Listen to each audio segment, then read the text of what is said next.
Somebody made a spreadsheet of the cars in the Rockstar North headquarters parking lot.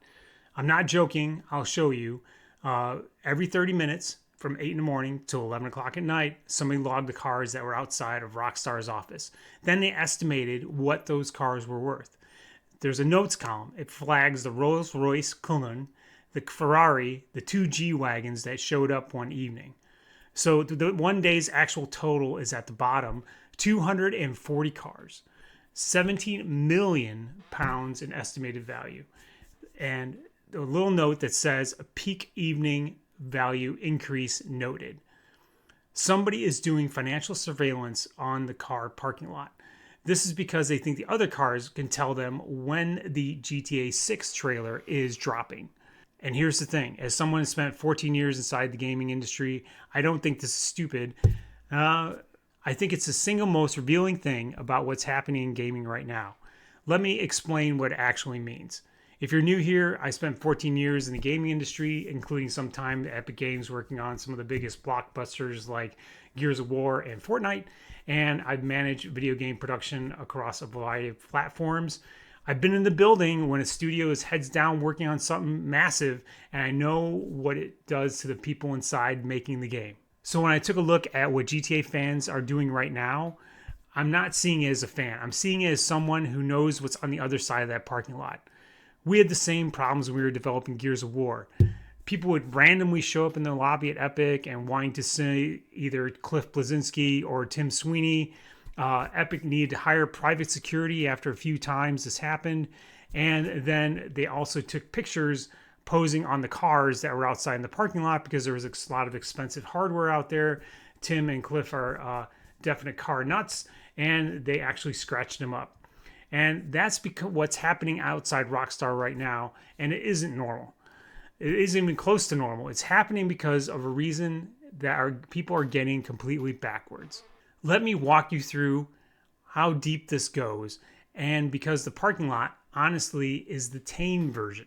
There's a variety of fans out there. There's just people that watch the news and they get excited, they go buy the game, and then there are people who are very active and want to somehow get to the bottom of everything.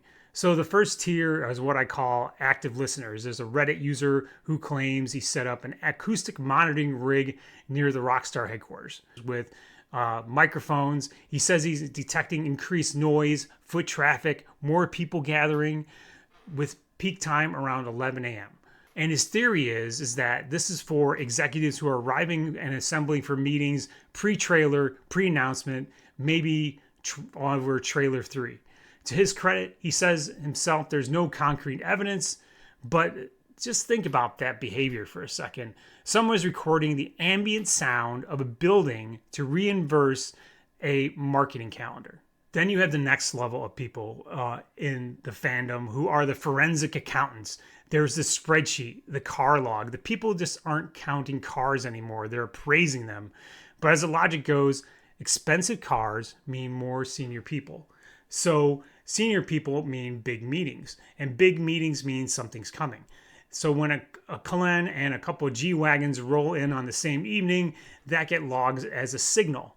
But then you have tier 3, and this is where it stops being funny. These are the people that try to actually force their way into the game developers' lives.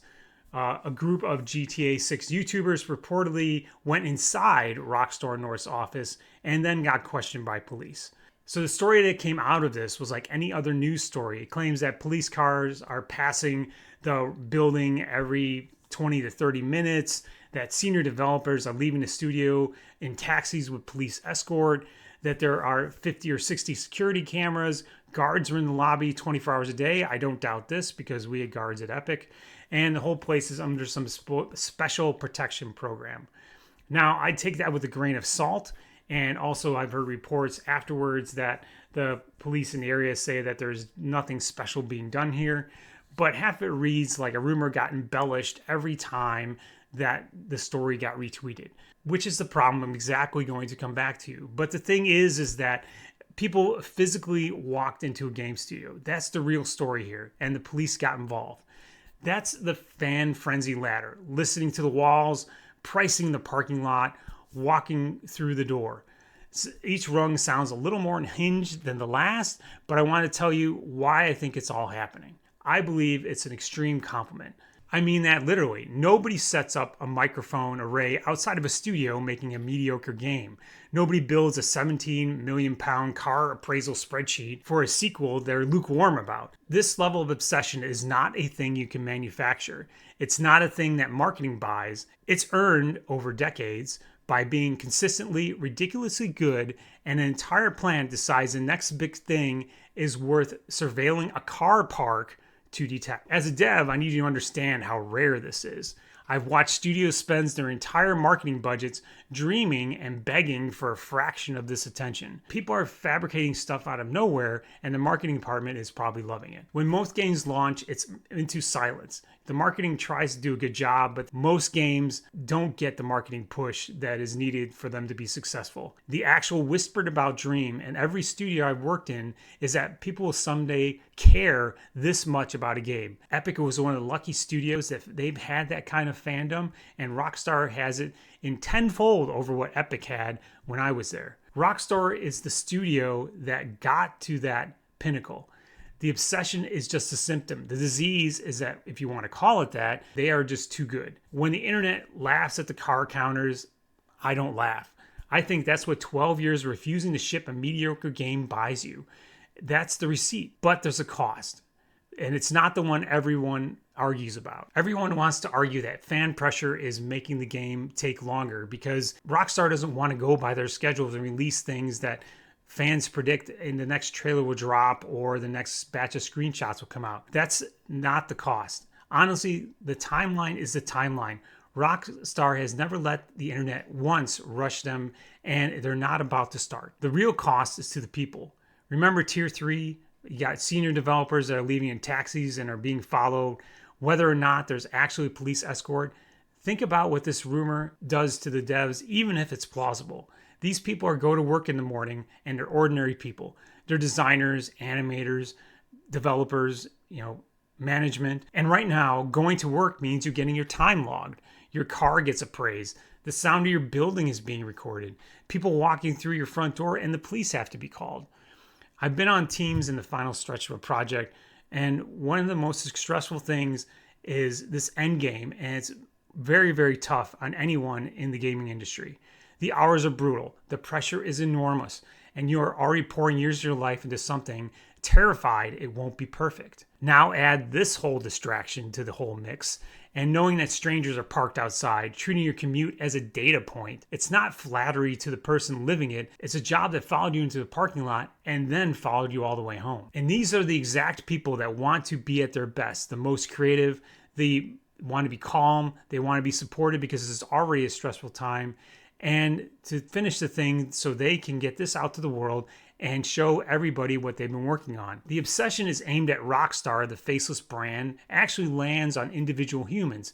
That's the part that this spreadsheet that was concocted actually leaves out. And here's a second casualty, which is the conversation around the game itself. Here's what happens when every bit of nothing becomes a sign. The acoustic rig becomes executives are in a meeting. The G-Wagon becomes Trailer 3 is imminent. A taxi becomes a police escort sponsored by the Scottish government in a special program.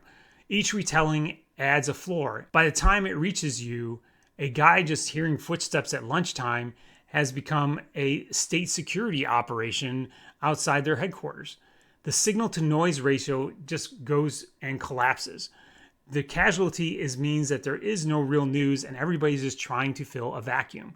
When Rockstar actually drops something, a real date, a real trailer, it has to land in a swamp of fabricated leaks and parking lot accountants. The genuine moment gets buried under 10,000 fake news items. It also sets everyone else up to get hurt. Fans build a release date of some spreadsheet out of car values, and when it's wrong, they feel betrayed by a thing that Rockstar never promised.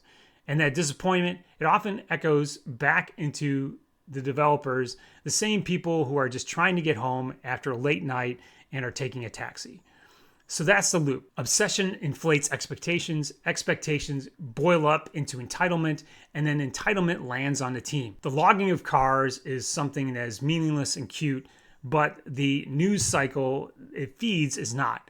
Look, I'm not here to tell you to care less. I love that this game means this much to that many people. I genuinely do. But I've stood inside that building, and I think the people who love this game the most are the ones who want the team finishing it to actually be okay.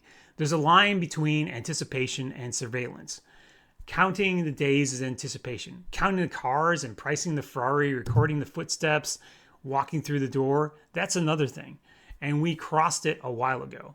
The wild part is it all comes from a good place, from caring too much about something genuinely worth caring about. And that's the most Rockstar problem imaginable. They made a video game so good that people are forgetting that there's actually humans behind that office glass that they're monitoring. So if these observations landed, please subscribe, because this is the kind of breakdown you're not getting anywhere else from a dev who's actually been inside the industry. And in the comments, I want a real answer to the question: where does hype stop being hype and start becoming a bridge too far? Is counting the days fine? Counting the cars too much? Parking lot spreadsheet genius? Or is it genuinely a problem that fans are bringing on this poor studio? Let me know where you draw it. Thanks for watching, and I'll see you next week.